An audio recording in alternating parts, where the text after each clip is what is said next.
Our first story tonight comes from Sarah, a 20-year-old college student who found solace and community in the vibrant world of online gaming. Sarah was an avid player of a popular fantasy MMORPG, spending countless hours exploring virtual worlds, battling mythical creatures, and forging alliances with players from across the globe.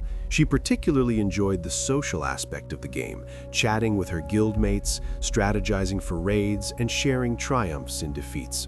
For Sarah, it was an escape, a place where she could be herself without the pressures of real life. One evening, during a particularly intense raid, she found herself grouped with a player she hadn't encountered before. Their username was nightowl_visions. Night Owl was exceptionally skilled, a quiet but effective contributor to the team, and even offered Sarah some rare in-game items after a successful boss fight. Sarah, being polite, sent a quick thank you message, and Night Owl replied with a friendly, seemingly innocuous invitation to add them to her in-game friends list. Thinking nothing of it, as it was a common practice, she accepted. Initially, their interactions were entirely within the game. They'd team up for quests, exchange tips, and occasionally chat about the game's lore. Night Owl was always complimentary, praising Sarah's skills and her friendly demeanor. It was pleasant, if a little intense at times. Night Owl seemed to be online almost constantly, and their messages would pop up at odd hours, often immediately after Sarah logged on. Sarah just chalked it up to them being a hardcore gamer. Then things started to get weird. One day, Sarah mentioned casually in guild chat that she was swamped with an upcoming essay for her English literature class. A few hours later, she received an in-game message from Night Owl.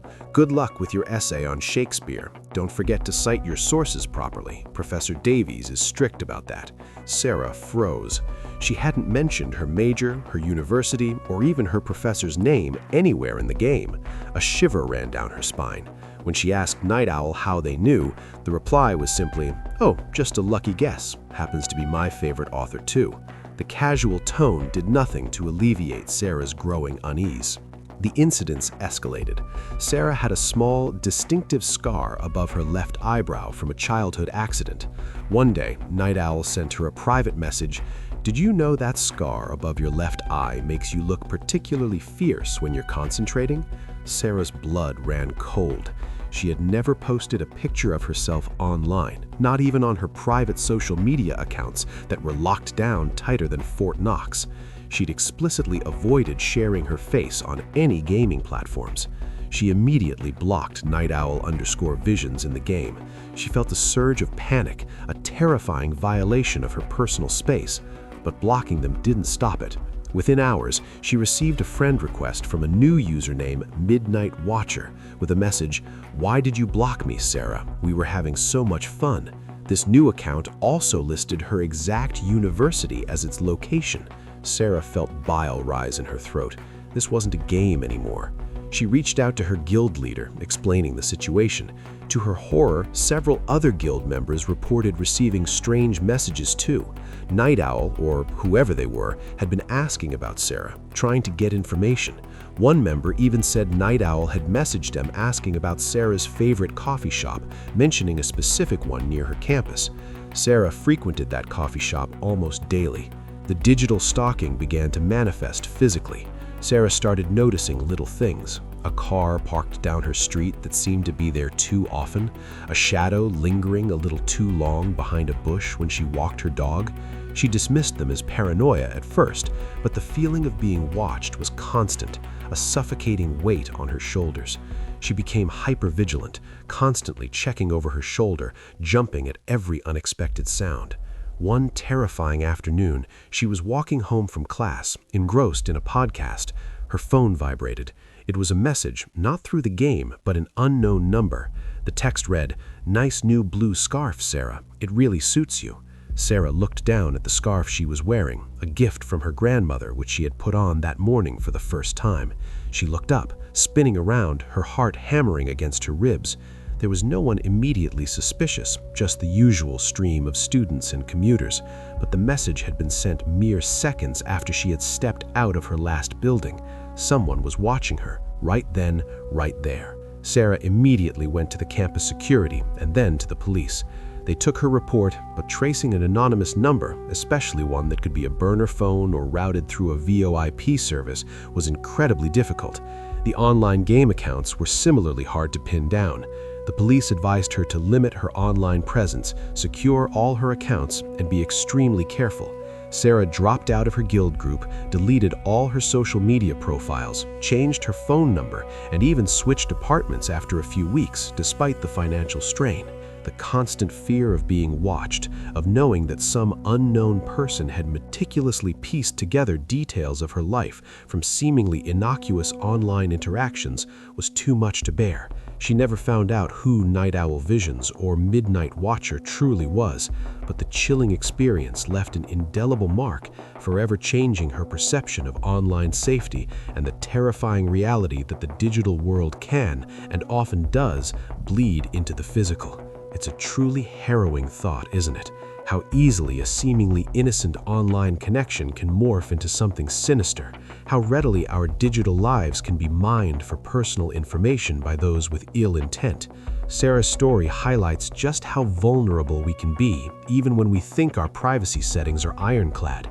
Every piece of information, no matter how small, can be a puzzle piece for a determined stalker.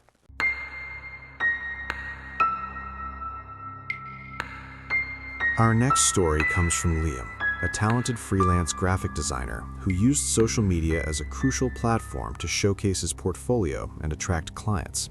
Liam was in his late 20s, passionate about his work, and meticulously curated his online presence to highlight his artistic style and professional achievements. For him, social media was a gallery, a networking tool, and a window into his creative world. He had a modest but engaged following, and he genuinely enjoyed interacting with fellow artists and appreciative fans. One day, he noticed a new follower, an account named ArtLover99. This wasn't unusual, but ArtLover99 quickly stood out. Their comments on his posts were exceptionally enthusiastic, almost gushing, and they were always the first to like new content. Liam appreciated the dedication. It was flattering to have such an ardent admirer. ArtLover99 started sending him direct messages, initially praising specific pieces and asking technical questions about his process. Liam, always happy to engage with his fans, replied cordially. The DMs, however, soon became more personal. ArtLover99 started asking about his daily routine, his inspirations beyond art, and even his favorite coffee shop. Liam, still assuming it was just an overly enthusiastic fan, gave vague but polite answers. He mentioned he liked a specific indie coffee shop downtown, for instance, without thinking much of it. It wasn't exactly private information. Many people knew he went there. Then the subtle shifts began. ArtLover99 would comment on his Instagram stories, not just with generic praise, but with observations that were too specific. For example, Liam posted a story of his dog, Buster, curled up on his studio rug. ArtLover99 messaged, "Buster looks so cozy today, Liam. Did you give him that new chew toy from the pet store on Elm Street?" Liam stared at the message. He had indeed just bought Buster a new toy from that very specific pet store, but he hadn't mentioned it anywhere online. He felt a prickle of unease. One afternoon, while grabbing his usual latte at the indie coffee shop, Liam looked up and saw someone at a table by the window. They were wearing a dark hoodie, face obscured, but their phone was pointed vaguely in his direction. As he left, he glanced back, and the person quickly ducked their head. He brushed it off as coincidence, a lingering shadow of suspicion. But the incidents mounted. Anonymous gifts started arriving at his apartment building's mailroom. Small, quirky art supplies, a rare art book, even a box of his favorite artisanal coffee beans. There was never a return address, just a neatly printed label. Liam felt a growing sense of dread. Who was sending these, and how did they know his address? He had only given it out to a select few clients and close friends. The climax of this creeping digital obsession came one evening. Liam was working late in his studio, listening to a particular lo-fi jazz playlist he often put on when he needed to focus. His phone buzzed with an Instagram DM from ArtLover99. He opened it, bracing himself. The message read, "That lo-fi jazz really helps with concentration, doesn't it, Liam? Buster seems to be enjoying it too, asleep on the blue throw blanket." Liam's heart slammed against his ribs. Buster was indeed asleep, precisely on the blue throw blanket at his feet. The lo-fi jazz was playing softly. Liam was alone in his apartment on the second floor with curtains drawn. He slowly turned his head, scanning the room, every shadow suddenly a potential hiding place. He felt utterly exposed, violated in his own home. He snatched up Buster, pulled him close, and stumbled backwards, fumbling for his phone to call the police. The police arrived, took his report, but again, as with Sarah's story, the digital trail was murky. ArtLover99's account was active but untraceable, likely using VPNs and burner emails. The gifts, while unsettling, weren't overtly threatening enough for immediate action, and the police couldn't prove who had sent them. They advised Liam to enhance his security, both online and in his physical space. Liam was profoundly shaken. The next day, he packed an emergency bag and stayed with a friend for several nights. He ultimately decided to move apartments, changing his entire routine. He deleted his old, meticulously curated social media accounts, starting fresh with new ones under a pseudonym and with stricter privacy settings. He installed security cameras and was far more wary of online interactions. He never found out who ArtLover99 was or how they had managed to get so close. The digital world, once a source of inspiration and connection, had become a landscape of lurking shadows. It's astonishing how easily admiration can twist into obsession, isn't it? Liam's story is a stark reminder that the digital crumbs we leave behind, the places we tag, the things we talk about, the patterns of our lives can be meticulously collected and weaponized by someone determined to cross the line. The seemingly benign aspects of our online lives can be exploited to construct a terrifyingly accurate picture of our real-world existence, shattering our sense of security.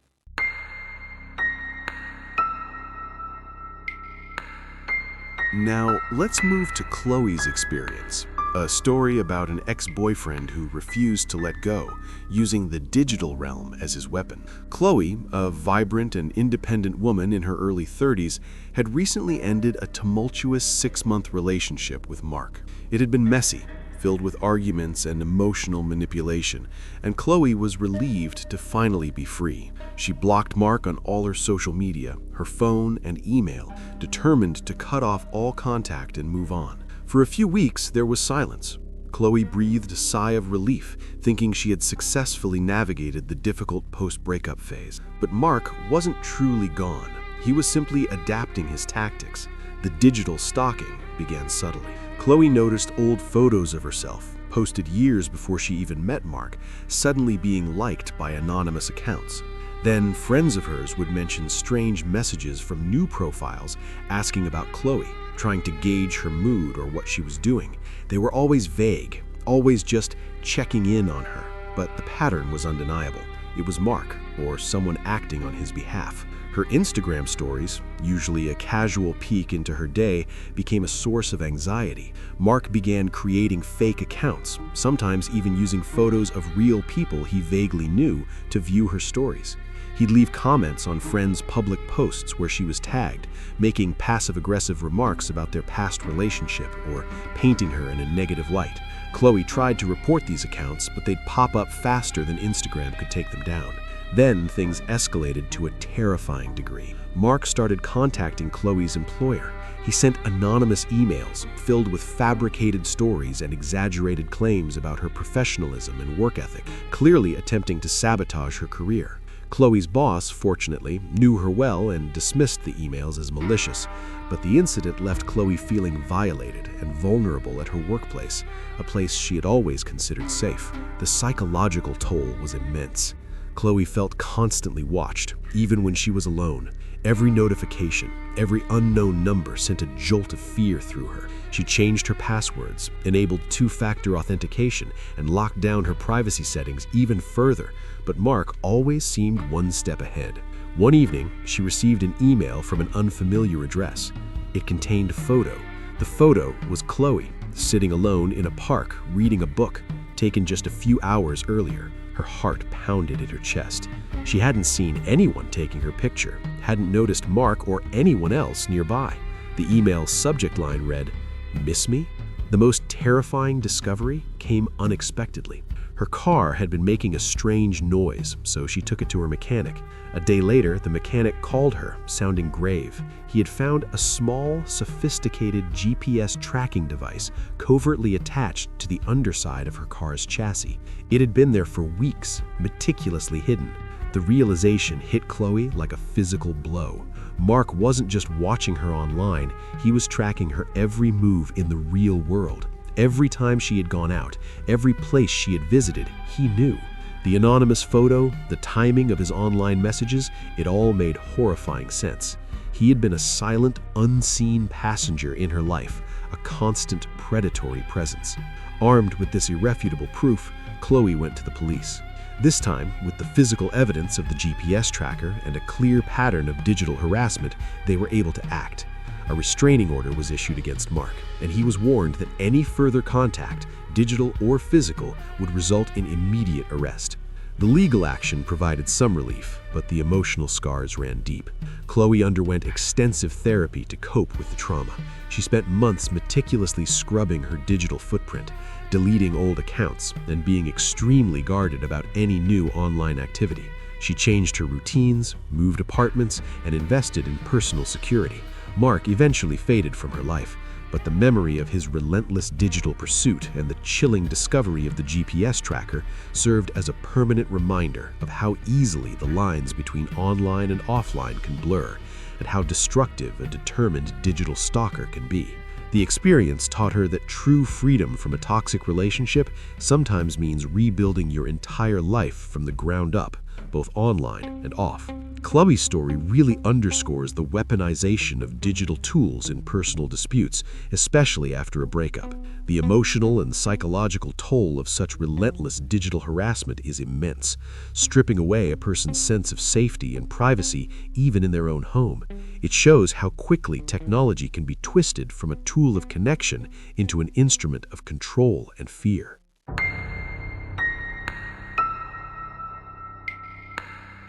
Our fourth chilling story comes from David, a passionate but often outspoken participant in niche online forums. David, a software engineer in his mid-30s, frequented a particular forum dedicated to vintage computing. He loved the community, the deep discussions, and the shared enthusiasm for obscure hardware and software. He was known on the forum for his strong opinions and his willingness to engage in lively debates, sometimes to a fault. One day, he found himself in a particularly heated argument with an anonymous user whose handle was Shadow Walker. The debate started intellectually about the merits of different operating systems, but Shadow Walker quickly became personal, making veiled insults about David's intelligence and even his character. David, frustrated, responded in kind, perhaps a little too sharply. The forum moderator eventually stepped in, but the exchange left a sour taste. David thought nothing more of it, dismissing Shadow Walker as just another internet troll. But Shadow Walker wasn't done. The threats started subtly within the forum's private messaging system. Messages like, "You might be a big shot on this forum, David, but let's see how you fare in the real world." David reported the messages, but the forum administrators said they couldn't do much without more specific threats, and tracing anonymous users was beyond their capabilities. Then, the threats started to become disturbingly specific. A message from Shadow Walker appeared in David's forum inbox. "I hear your company, Tech Solutions Pro, is working on an interesting new project. Hope you don't let your online antics affect your work, David." David felt a jolt of fear. He had mentioned his company's name in a general way in an old public LinkedIn profile, but his full name and specific project details were private. How did Shadow Walker connect the dots? He started feeling a pervasive sense of unease. He deleted his LinkedIn profile, tightened all his privacy settings, and stopped posting on the forum entirely. But it was too late. One morning, he woke up to find his car tire slashed. There was a crude, handwritten note tucked under his windshield wiper. It read, "Careful where you park, David. Some people don't appreciate your opinions." His stomach dropped. This wasn't just online anymore. This was real. The incidents escalated. He started receiving cryptic, anonymous emails to his personal address, an email he had never linked to his forum account or any public profile. The emails contained snippets of their old forum debate, sometimes with highlighted sections, and always ended with a chilling, non-specific threat. "You won't be so smart when you're looking over your shoulder. Enjoy your morning jog, David. The fresh air is good for the soul." David's morning jog was a private routine he had never shared with anyone, not even close friends. He went to the police, presenting the emails and the forum messages. They advised him to be cautious, but without a clear suspect or more concrete evidence, their hands were tied. The digital breadcrumbs were too scattered, too anonymous. The climax of David's nightmare came one terrifying evening. He returned home from work to find his front door wide open. His heart leapt into his throat. He cautiously entered, finding nothing stolen, nothing overtly disturbed, but on his kitchen counter, precisely positioned in the center, was a printed screenshot of his forum profile, complete with his username and avatar. Scrawled across it, in the same crude handwriting as the note on his car, was his full home address, circled in red. Below it, one chilling word: found. David didn't wait. He immediately called the police, who arrived promptly. They found no signs of forced entry, suggesting whoever had entered his home might have had a key or picked the lock with ease. The realization that Shadow Walker had not only found his address, but had also been inside his home, leaving a message of pure terror, was paralyzing. David was advised to change his locks immediately, and the police increased patrols in his neighborhood. David was utterly traumatized. He put his house up for sale, moved across the state, and completely disappeared from all online forums and social media. He even switched jobs, taking a position that allowed him to work remotely and minimized his public profile. He never learned Shadow Walker's true identity, but the experience shattered his sense of security and trust in the digital world. He realized how much of his life he had inadvertently shared online over the years, and how a determined and malicious individual could piece it all together to create a weaponized dossier against him. David now lives a meticulously private life, constantly aware of his digital footprint, forever haunted by the silent, unseen threat that had invaded his home and his peace of mind. It's chilling to think about how much of our lives we inadvertently share online, isn't it? David's story reminds us that even in seemingly anonymous corners of the internet, a heated argument can transform into a real-world terror, and that the shield of anonymity for one person can become a weapon against another. The concept of personal space has truly been redefined in the digital age, and not always for the better.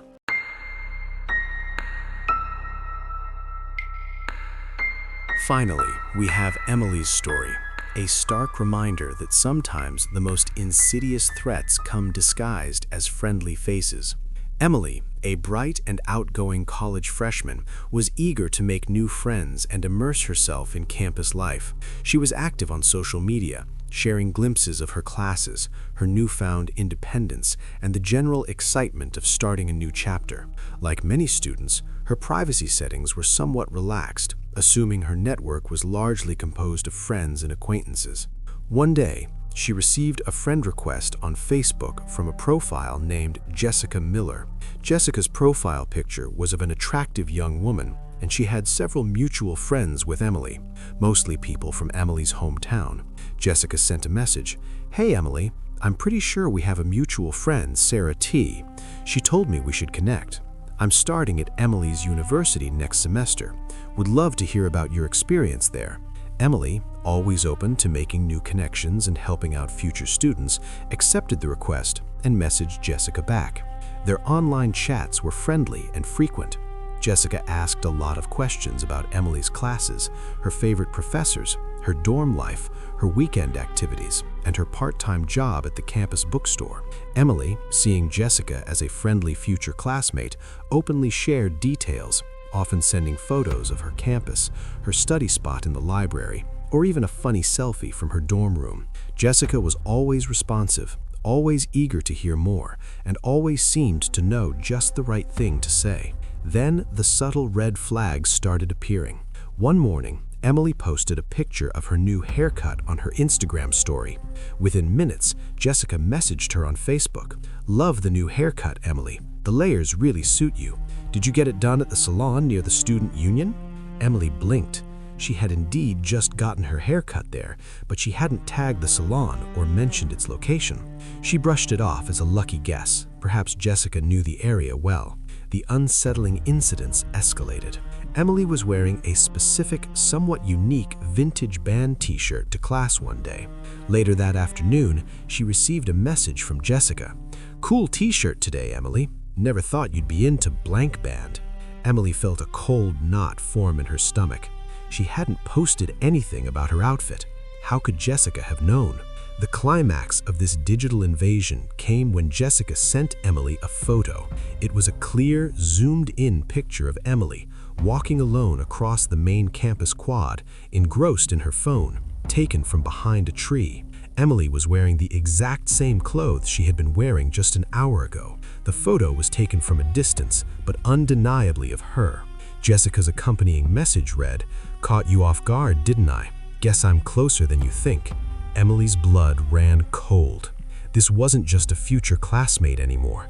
This was a stalker, someone who had been watching her, tracking her movements, and meticulously collecting details about her life, all while masquerading as a friendly peer. She immediately blocked Jessica, reported the account to Facebook, and deleted all her posts, feeling a profound sense of terror and violation. She went straight to campus security and the police. They were gravely concerned.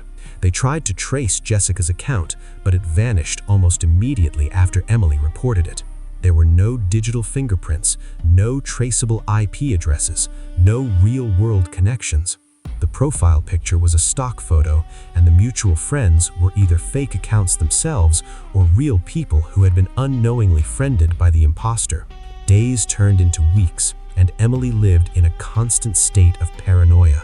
She changed her dorm room, varied her routes to class, and became extremely guarded, even with her closest friends. The feeling of being watched never truly left her. She would see someone in a hoodie from afar, or a person lingering a little too long, and her heart would pound.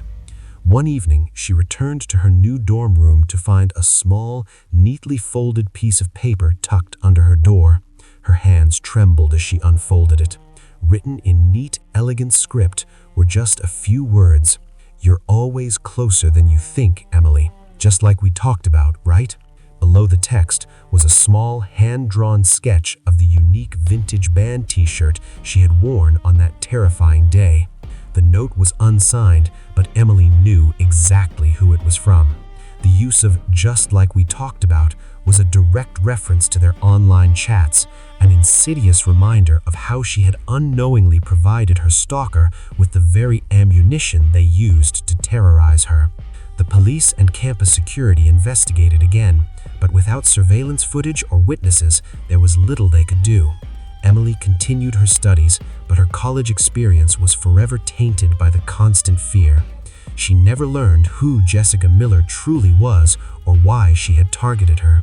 The experience left her with a deep-seated distrust of online interactions and a permanent sense of vulnerability, a chilling reminder that in the digital age, a friendly face online can easily hide a much darker, more sinister intent. These stories, as terrifying as they are not just meant to scare you. They are stark reminders of the very real dangers that lurk in the online world and how easily our digital lives can become intertwined with real-world threats. From gaming communities to social media, from ex-partners to anonymous forum users, the digital landscape offers countless avenues for those with malicious intent to invade our privacy and instill fear. It's crucial to be vigilant, to think twice before sharing personal details, and to secure your accounts with strong, unique passwords and two-factor authentication. Remember that every piece of information you put online, no matter how small, can be a potential puzzle piece for someone determined to piece together your life. Trust your instincts. If something feels off, it probably is. And never hesitate to report suspicious activity to the proper authorities, even if it feels like just a hunch.